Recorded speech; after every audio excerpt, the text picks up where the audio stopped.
My main hobby, I guess you can see it here.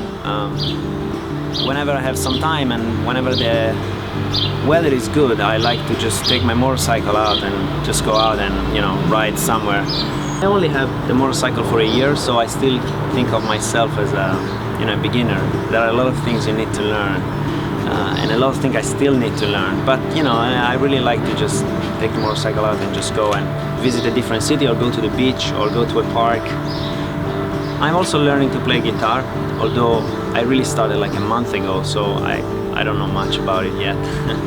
I'm originally from Italy, and I came to the US about 9 years ago to pursue a degree in economics, a PhD at the University of Chicago. And when I first came, I didn't really know much about the University of Chicago. I mean, I knew it was a great department and a lot of great people were there. I didn't know exactly what was the atmosphere.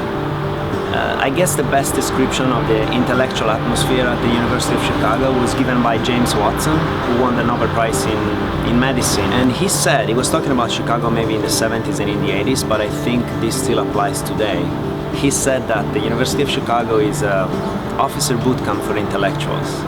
The way this atmosphere actually translates is, if you go to the seminar, you just have this constant questioning of anything you say.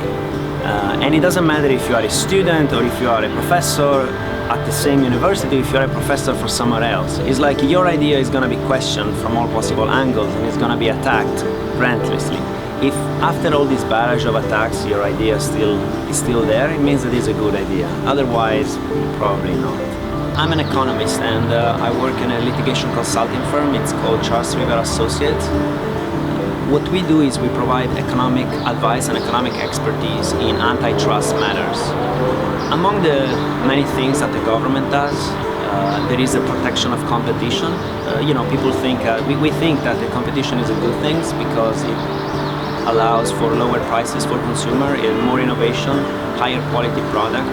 So any behavior by firms that can decrease competition is definitely going to attract the attention of the government agencies that are charged with the protection of competition. One example is a case that made front page a couple of years ago.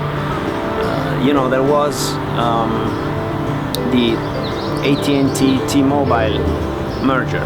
AT&T wanted to buy T-Mobile, another company, and they are both large companies on the market, and the government was investigating that, and companies like ours helped in this investigation. Of course, as you can imagine, there are a lot of stakeholders in this situation. There are of course the companies that are involved in the merger, but then there are of course the competitors who maybe don't want or maybe do want, depending on what's their position, this merger to go through. Then there are the consumers who are definitely going to be affected by this kind of activity.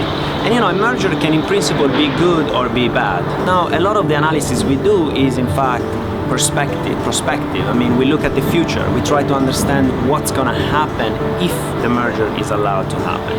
And this, as you can imagine, entails a lot of analysis where we really don't know, because we can't observe the future. So we have to make the best guesses that we can about what's going to happen. And different people, different honest economists can just arrive to different conclusions.